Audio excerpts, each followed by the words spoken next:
There was medical equipment and everywhere. Drills, modified drills with devices on them and cages. Unbelievable. It was just crazy. There were human heads and bones and things all over. Every drawer we opened, every cabinet we opened, there was body parts. March 22nd, 1999, 100 FBI agents stormed the trailer of serial killer David Ray, uncovering multiple electric shock devices, sexual instruments, metal bars designed to spread the legs of victims apart, and a ceiling mirror, forcing those victims to watch their very own torment. The sight was disturbing enough to make anyone's skin crawl. But as gruesome as Ray's torture lair was, it's not even the darkest on our list. So let's take a look at disturbing footage of famous serial killers' homes that changes everything. What I want is an off-the-shelf sex partner. I want to be able to use a woman whenever and however I want. And when I'm tired or bored or not interested, I simply want to put her away. Most serial killers work alone, but not all of them. Some teamed up, and one of the most notorious duos in history was Leonard Lake and Charles Ng. You see, Lake, who was 15 years older than Ng, was diagnosed with schizophrenia and had shown disturbing behavior since childhood. Ng, on the other hand, grew up in a wealthy Chinese family but had his own share of problems. His habit of stealing got him into so much trouble that his parents eventually shipped him off to an English boarding school. And by the time he was 18, he had moved to the US on a student visa. However, that's when he met Leonard Lake, and that meeting kicked off a twisted friendship that would change the course of their lives for the worse. But their friendship did hit a pause, though, when Ng was arrested for stealing weapons and going AWOL during his short stint in the US Marines. However, he was released in 1984, and soon after, Lake invited him to live in a secluded cabin he was renting at the base of California's Sierra Nevada mountains, where their shenanigans began. If you go along with this, cooperate with this, we'll be as nice as we can to you within the limits of keeping you prisoner. If you don't go along with this, we'll probably take you into the bed, tie you down, rape you, shoot you, and bury you. Inside that cabin, Leonard Lake and Charles Ng carried out some of the most horrifying crimes imaginable. They tortured, raped, murdered, and mutilated multiple victims. No one knows the exact number, but investigators believe it could be as high as 25, possibly even including minors, because they didn't hold back when it came to choosing victims. If they could overpower someone, that person instantly became a target. There was no mercy, no hesitation, and certainly no limits to their depravity. They would use pliers to rip off their female victims' nipples, force a power drill attachment into women's bodies, shove metal rods inside them, and even crush their knuckles with vice grips. And here's the thing, these crimes might have gone on for years, maybe even decades, if it wasn't for Ng's habit of stealing, because during one of their torture sessions, a vice they were using broke, and instead of going to replace it at a store, Ng and Lake decided to shoplift one, but immediately got caught. It was a really tense moment, and while Lake tried to smooth things over with the store manager, Ng slipped away before the cops showed up, and right away, officers noticed something was off. The photo on Lake's driver's license didn't match his face, because he was using the ID of one of his victims. Things got even more suspicious when they ran the plates on his car and found it was registered to another missing person. That left them with no other option than to take Lake into custody, while Ng remained on the run. But in what seemed like a pre-planned escape route, Lake swallowed cyanide capsules he had hidden in his jacket and died instantly. At this point, everything seemed too weird. However, when investigators dug deeper, they found out about the remote cabin where Lake and Ng had been living. But nothing could have prepared them for what was inside. At first glance, the 7-by-4-foot cinder block bunker didn't look like much. But this was the prison where Leonard Lake and Charles Ng kept their female captives, where they were shackled, assaulted, and tortured until death. The bunker had 3 rooms, including a hidden locked chamber where these women spent their final days. The setup included a bed with a thin foam pad, a bucket for a toilet, rolls of toilet paper, and most disturbing of all, a one-way mirror Lake used to watch his victims suffer.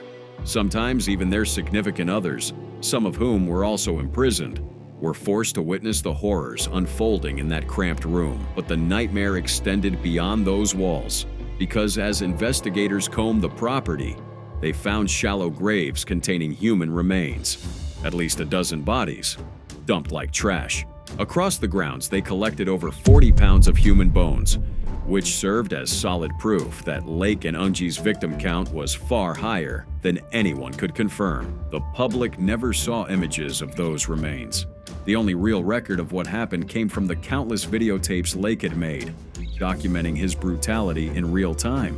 These tapes were so disturbing, so void of any humanity, that even the most hardened detectives struggled to watch and comprehend just how twisted these men truly were. And honestly, this is the only part we can even show you. I've seen some awfully cute-looking little 16-year-olds that I envy, and I wouldn't mind watching them do something interesting. If there's any circumstance whatsoever that leads me to think that you're even attempting to make noise, it's immaterial as to whether I hear you or anyone else hears you. You will be whipped very severely.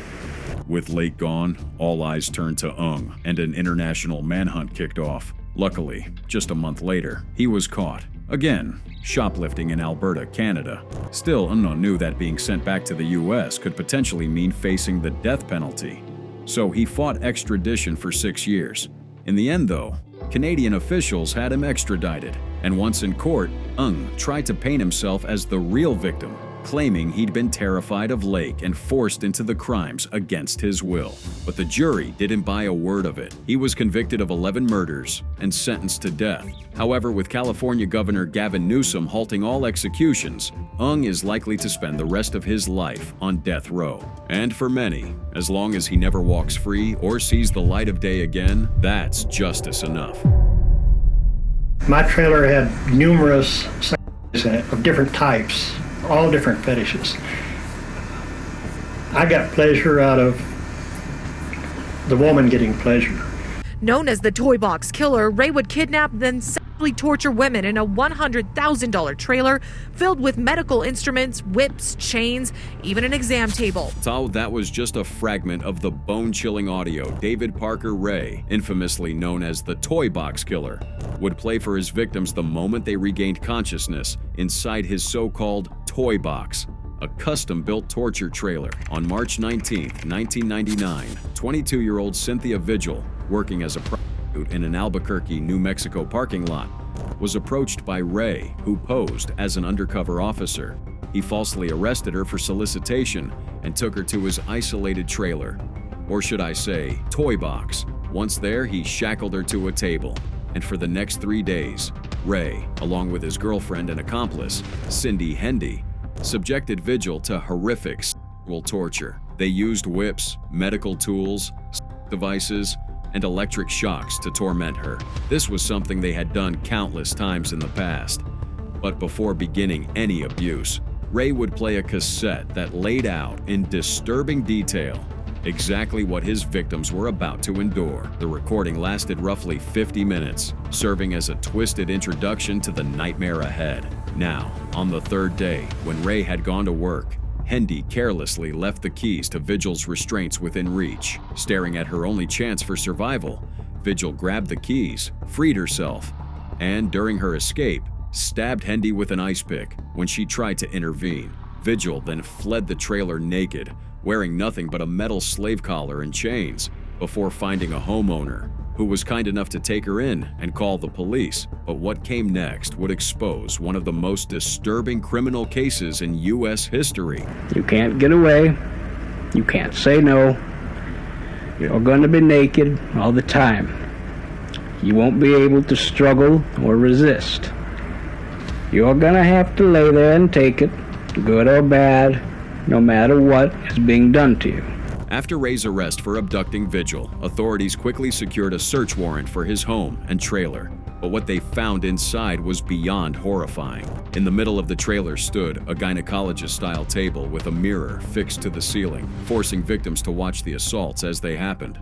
Around it were whips, chains, pulleys, straps, clamps, leg spreader bars, surgical scalpels, saws, and a large array of toys. Investigators also discovered a custom-built wooden frame designed to immobilize victims, while Ray and others assaulted them. On the walls hung hand-drawn diagrams showing various methods of inflicting pain. But perhaps the most disturbing of all was a videotape from 1996 capturing Ray and his girlfriend torturing and sexually assaulting a terrified woman. No one knows exactly when Ray's descent into depravity began, but investigators believe it stretched back as far as the 1950s. And over the decades, this sick, twisted bastard is suspected of sexually assaulting more than 50 women and killing the majority of them. Testimony from another survivor revealed that Ray didn't always work alone. Among those who allegedly helped him were his own daughter, Glenda Jessie Ray, and his friend Dennis Roy Yancey. Yancey later confessed to murdering one victim, Marie Parker, in 1997 after she had been kidnapped, drugged, and tortured for days by Ray and Jessie. And if you're curious as to why Ray was never caught in all those years, well, it's because he targeted women from marginalized backgrounds. Besides, many were drugged, leaving them disoriented and unable to clearly recall what had happened, if they survived at all. But while combing through the trailer, investigators also uncovered evidence linking Ray to numerous murders. His diaries described in detail the deaths of several women. They also found hundreds of personal items, jewelry, clothing, and other belongings, believed to have been taken from his victims. And although the total number of women Ray killed will likely never be known, his confirmed crimes against Cynthia Vigil, as well as other surviving victims like Angelica Montano and Kelly Garrett, were enough to secure his conviction. And so, in 2001, Ray was sentenced to 224 years in prison. His daughter Jessie received a 9-year sentence, while Cindy Hendy was given 36 years, yet both were released early and are now free. However, David Parker Ray died from a heart attack on May 28, 2002, just a short time after beginning his sentence. He was 62 years old. Rosemary West, on trial at Winchester, accused of 10 murders, today became the first witness called in her own defence. Frederick West, the Gloucester builder whose home concealed 9 corpses, has been found dead, hanging in his prison cell at Winson Green Jail in Birmingham. He'd been in custody for nearly a year, accused of a total of 12 murders, and committal proceedings were due to start next month. And the story of Fred and Rosemary West, one of the most infamous killer couples in history, began as nothing more than a harmless family joke. But that joke would eventually unravel into one of Britain's darkest and most disturbing murder sprees. Because for years, the West grew up hearing the same line: "If you misbehave, you'll end up like Heather, buried under the patio." And I mean, yes, it was a messed up threat. But Heather was actually real. In fact, she was the couple's first daughter, whom they raped, murdered, mutilated, and buried under their garden patio. But if you're wondering why they'd make such a joke with their other children, or why they did that to Heather in the first place, well, the answer lies in Fred and Rosemary's upbringing. Because you see, Fred's childhood in particular was as warped as they come. Abused by his own mother, he grew up thinking parents had the right to do anything to their kids. As for Rosemary, her childhood was just as dark, getting abused by her father from a young age, and by her teens, she had learned how to manipulate men through sex, while developing a dangerous taste for control and cruelty. Now somehow these two damaged degenerates found each other, meeting at a bus stop when Rose was just 15 and Fred was 27. From that unlikely moment, they became inseparable, and together they started fueling each other's darkest desires. The couple went on to become one of the deadliest duos in history, preying on vulnerable women and even their own children. From the outside, their home on Cromwell Street in Gloucester looked completely normal. But the basement? Yeah, that was their fully furnished torture chamber. Victims were assaulted, brutalized, and eventually killed there. And when they ran out of room inside to bury bodies, they started burying them in their backyard. Now for years, they got away with it, until 1994, when some of the West children ran into a police officer and innocently repeated that joke: "If you're bad, you'll end up like Heather, under the patio." That comment didn't sit right with the officer, especially since the police still had no answers about Heather's sudden disappearance. Around that same time, Fred was arrested on separate assault charges involving one of his daughters. Yet, that officer didn't pursue it any further. But when the West children were later placed in foster care and repeated the same eerie joke to their guardians. Police finally decided it was time to act on the lead, so in February 1994, investigators showed up with a search warrant and started digging in the backyard. What they found first was Heather's body, but then came more bones, and more, to the point where it seemed like their entire background was filled with victims. By the end of their search, the police had uncovered 12 bodies, 9 buried at Cromwell Street and 3 at other locations.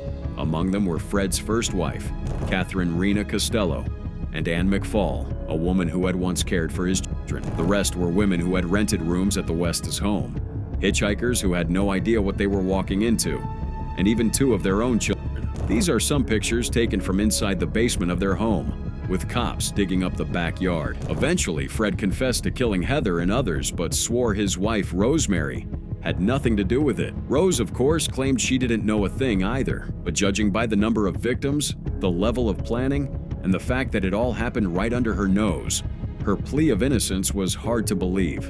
And to further complicate the case, Fred killed himself inside his cell right before his trial, leaving Rosemary with no other option than to take the fall. She was consequently convicted of multiple murders and is now serving a life sentence at Newhall Prison in England. She's currently 71 years old, and at this point might never make it out.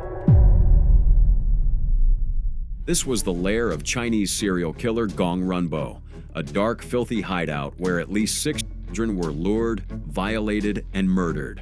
When police entered his home, they found a rocking horse made from the remains of missing children in the area. In the mid-2000s, the city of Jiamusi in China's Heilongjiang province became the hunting ground for one of the country's most disturbing predators.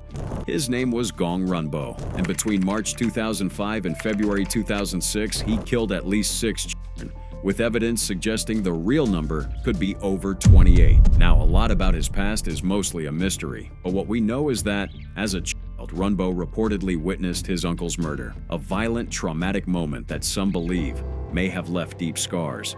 And by 1996, at the age of 23, he was already on police radar, arrested for raping a girl.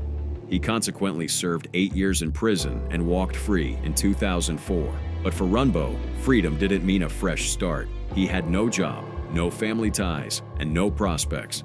So instead of finding purpose in his life, he sank into the depths of his depravity, slipping past police scrutiny and settling into a rundown apartment in one of Jiamusi's poorest neighborhoods.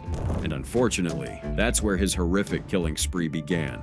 He targeted the most vulnerable, mostly boys, luring them from the streets or internet cafes with simple promises of candy, fun, or a friendly invite. However, once inside his apartment, Runbo would sexually assault and then murder them, before leaving their bodies to decompose in the same room. He also molested at least 5 other children who narrowly escaped becoming murder victims. For almost a year, children kept disappearing, yet the police did little. And honestly, Runbo would have never been caught if it wasn't for a very smart kid who, on February 28, 2006, managed to escape Runbo's apartment and alert the police. However, when officers arrived, they peeked through a broken window and saw something deeply unsettling. They saw Gong Runbo, completely naked and riding a child's rocking horse.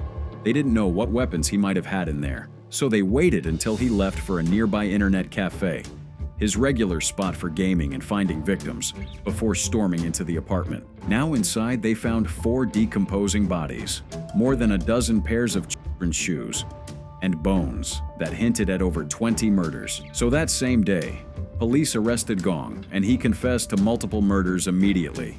He was later convicted of 6 murders, sentenced to death, and ordered to pay 661,140 yuan to the victims' families. And so, on December 31st, 2006, Runbo was executed with a single gunshot to the back of the head. But while his death brought some closure, it really revealed some failures in law enforcement. Like, for instance, police had ignored a ban on children entering internet cafes, a loophole Gong used to find victims. Meanwhile, the early searches for the missing kids were slow and ineffective, prompting the victims' families to try suing the internet cafe and Runbo's landlord for negligence. However, their lawsuits were rejected, and the Heilongjiang Provincial Higher People's Court upheld that decision. So yes, their children killer was dead, but we're not sure it brought them enough closure. By now, the name Jeffrey Dahmer should be anything but unfamiliar.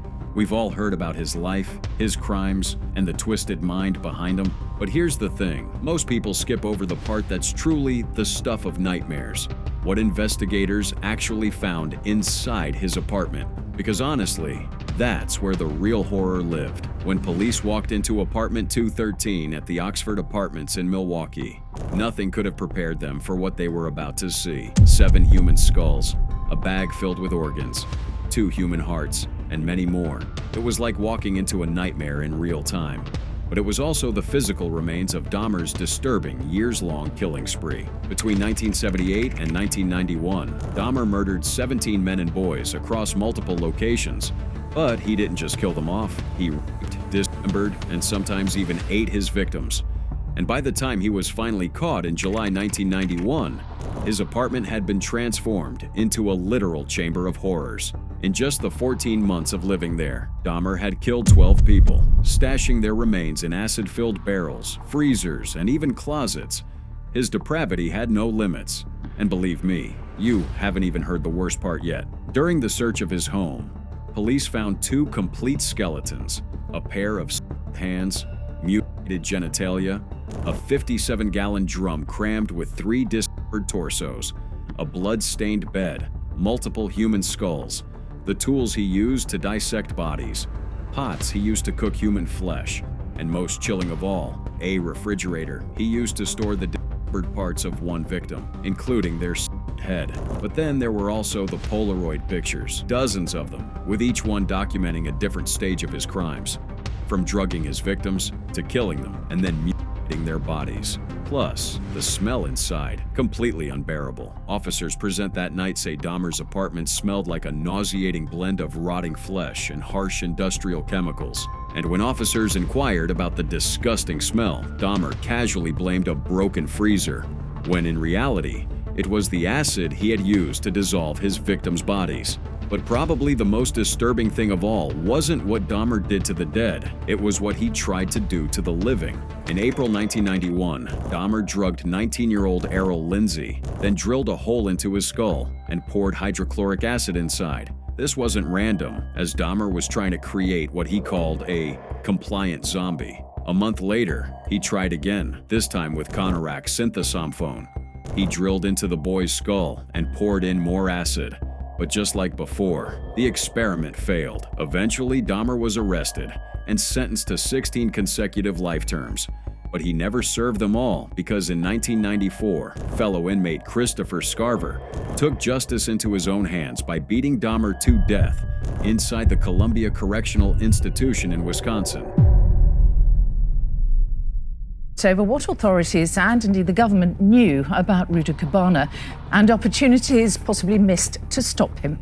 It can now be reported that Ruda Cabana had been referred 3 times to the government's counter-extremism programme, Prevent. Here's our UK editor, Paul Brand. Just a few years ago, he looked like an innocent child.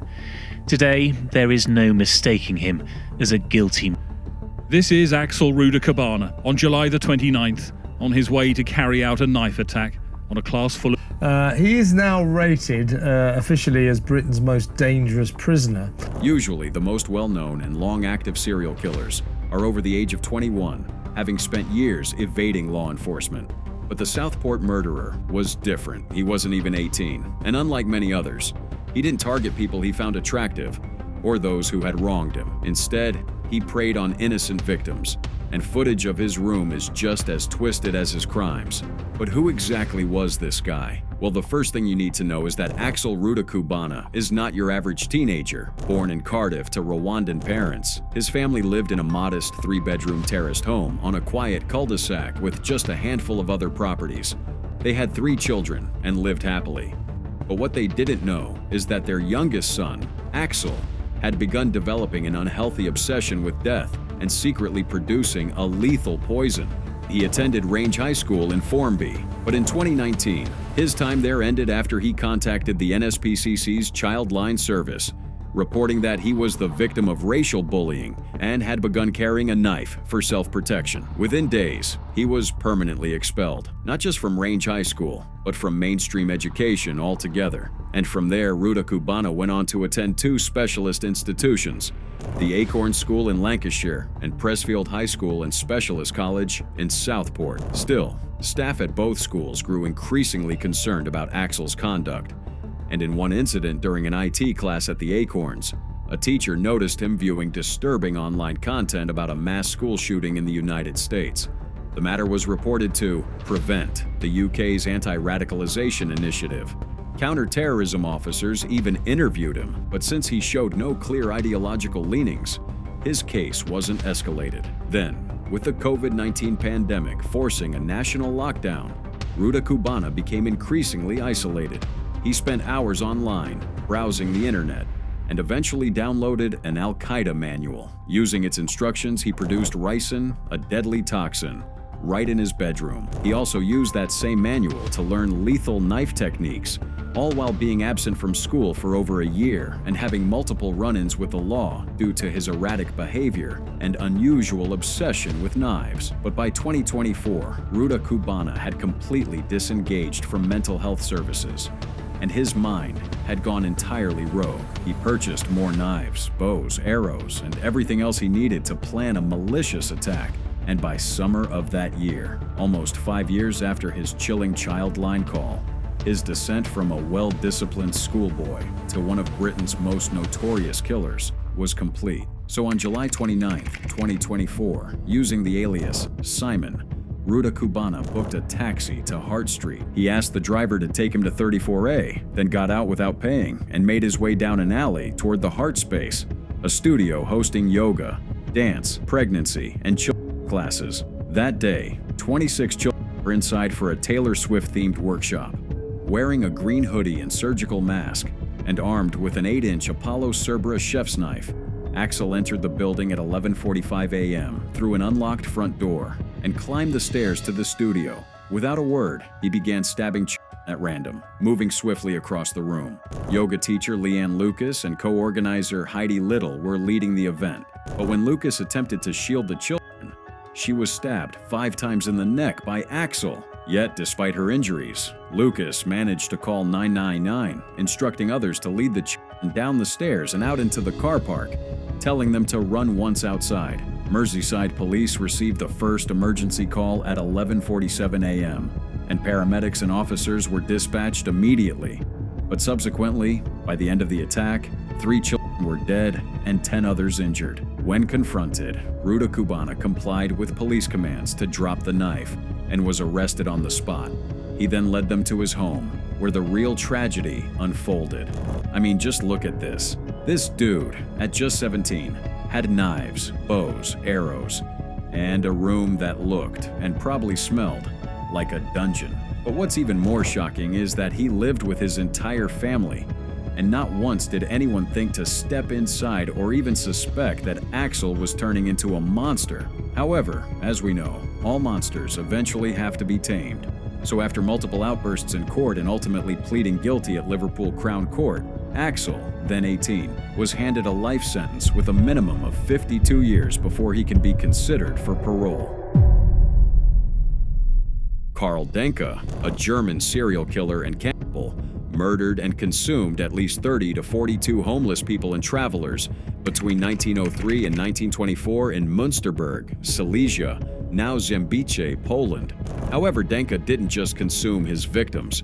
He went the extra mile to sell their flesh as pork at local markets, feeding an unsuspecting community. Turning to his early life, Denke was born on February 11, 1860, in Oberkunzendorf, Silesia, to a wealthy farming family. Described as a quiet and troubled child, he struggled academically and ran away from home at the age of 12.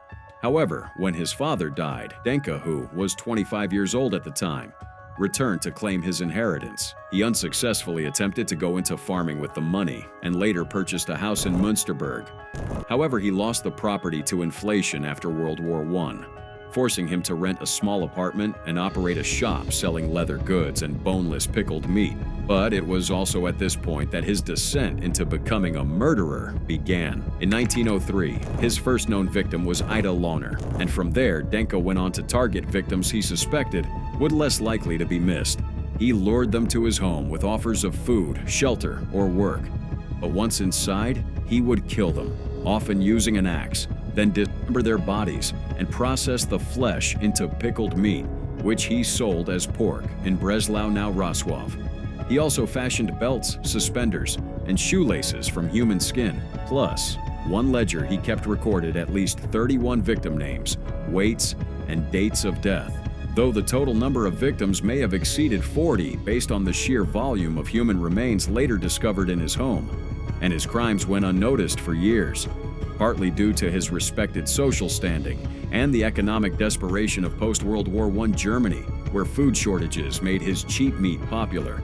Nevertheless, on December 21, 1924, his killing spree came to an end when Vincenz Olivier, a homeless man he attempted to attack with a pickaxe, escaped with a head wound and alerted authorities. At first, police doubted Olivier's story because of Denka's reputation, but a judge ordered further investigation, and knowing the amount of evidence in the form of lifeless, dismembered bodies hidden in his apartment, Denka took his own life while in detention, hanging himself in his cell using a handkerchief and a shoelace. Now this was very weird, but when authorities eventually searched his apartment, they immediately understood why Denka didn't think twice before taking his own life. I'm talking 120 toes and phalanx, 8 heels and ankle bones, 2 shoulder blades, a pair of upper shin bones, and about 100 more body parts. Here are a few human remains photographed and arranged for the public to see and know the type of monster Denka was. And you don't need me to tell you that this discovery sent shockwaves through Münsterberg,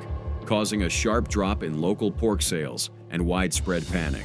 Some residents even reported stomach problems after realizing they may have consumed human flesh, or probably their missing loved ones. Either way, the fact that he swiftly took his own life means we will never get the full story on his case and truly understand his motive in turning innocent victims into a commodity. On August 12, 2011, Cleveland serial killer Anthony Sowell was sentenced to death after being convicted of murdering 11 women and dumping their remains around his home in Cleveland. But here's the disturbing part. Sowell was already a registered offender who checked in regularly with the authorities. However, because he wasn't on parole or probation, police couldn't legally enter his house without a warrant. And that loophole is exactly what allowed Sowell to live among the dead bodies of his victims for years, hosting barbecues and even handing out free food to neighbors without anyone suspecting a thing. But to really understand how terrifying this case is, let me give you a quick backstory. Back in 1989, Sowell lured a 21-year-old woman into his bedroom, where he tried to rape and strangle her. That attack landed him 15 years in prison. But once he got out, he didn't change. He just got worse. And over the next few years, he murdered 11 black women, but ridiculously hid their bodies in every corner of his house. Neighbors had complained about a horrible smell coming from his property for months, but most assumed it was a gas leak or something harmless, so nobody ever called the cops. However, all that changed on October 29, 2009, when a woman came forward to report being sexually assaulted by Sowell.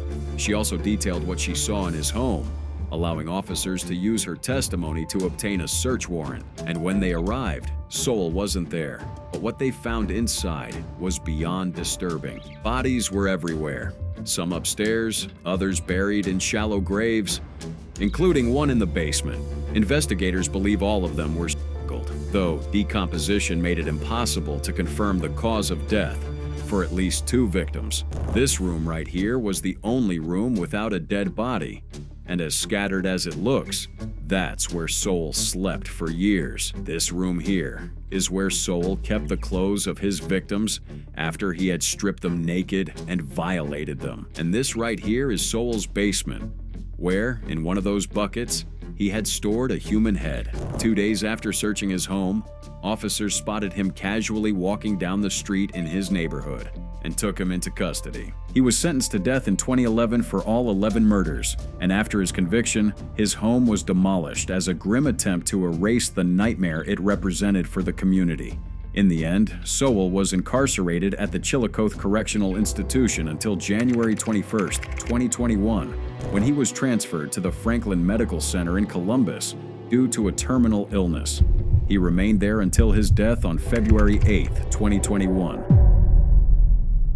Pazuzu Algarad and the skeletal remains of his victims found in the backyard of his home in Clements.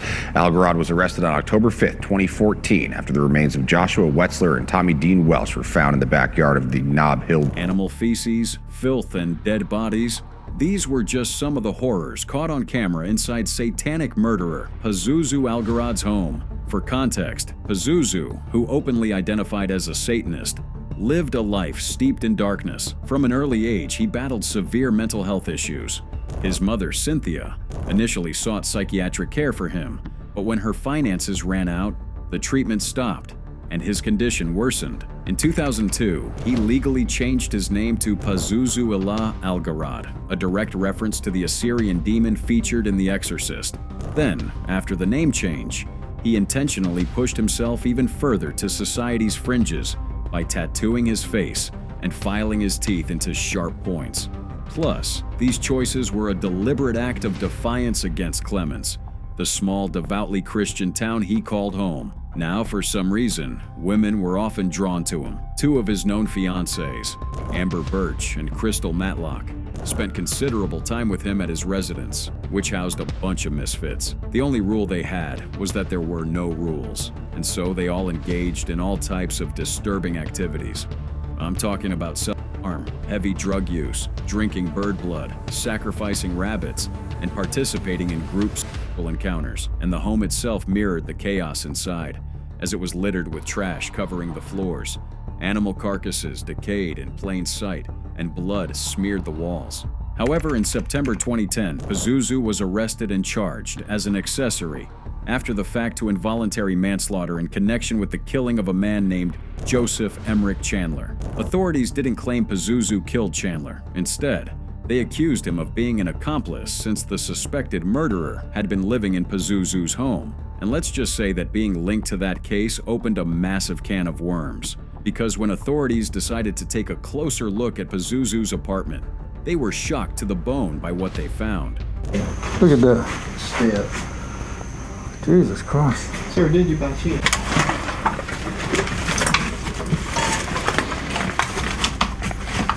Like, inside, they uncovered multiple skeletal remains left to rot in the very same rooms where some of his friends had slept. Trash was everywhere, and the place looked like something straight out of a horror movie.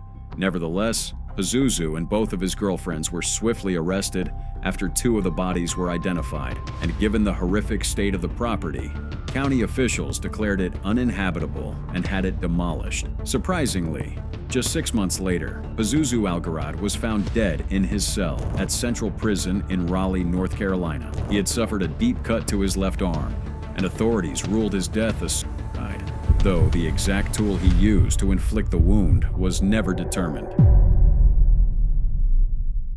Today, Indiana police say that 7 women found murdered over the last few days may be victims of a serial killer. NBC5 investigates the confessions of an Indiana serial killer named Darren Vann. He is serving life in prison for the murders of 7 women in and around Gary, Indiana. Between 2013 and 2014, Darren Vann, an American serial killer, was convicted of murdering 7 women in Indiana. Though investigators suspect his real victim count could be as high as 18, he primarily targeted sex workers, strangling them and leaving their bodies in abandoned buildings across Gary, Indiana. And Vann would have easily claimed more lives in secret if it wasn't for one move that changed everything. But to understand how Vann became the he was, we need to go back to where it all began. To an early life where, piece by piece, the foundation for his dark and twisted nature was laid. In 1991, Vann joined the U.S. Marine Corps, but just 2 years later, in 1993, he received an other-than-honorable discharge, a sign of early behavioral problems.